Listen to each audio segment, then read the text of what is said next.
Steeping is the soaking in liquid, usually water, of a solid so as to extract flavors or to soften it. The specific process of teas being prepared for drinking by leaving the leaves in heated water to release the flavor and nutrients is known as steeping. Herbal teas may be prepared by decoction, infusion, or maceration.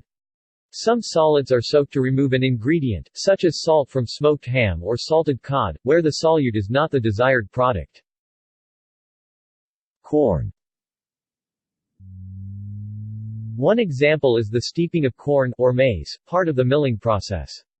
As described by the U.S. Corn Refiners Association, harvested kernels of corn are cleaned and then steeped in water at a temperature of 50 degrees Celsius 120 degrees Fahrenheit for 30 to 40 hours. In the process their moisture content rises from 15% to 45% and their volume more than doubles. The gluten bonds in the corn are weakened and starch is released.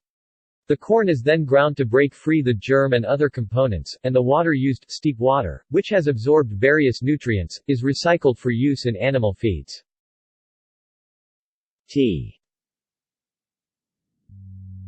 Dried teas as loose tea or tea bags are prepared for drinking by steeping the leaves in just boiled or heated water to release the flavor and nutrients in the dried tea into the water. This is often done in a cup, mug, teapot, pitcher or urn. A tea infuser or a tea strainer may be used to assist in this process. Beer. Steeping grain is a part of beer making. See also: brewing, disambiguation, ISO 3103, malting. References.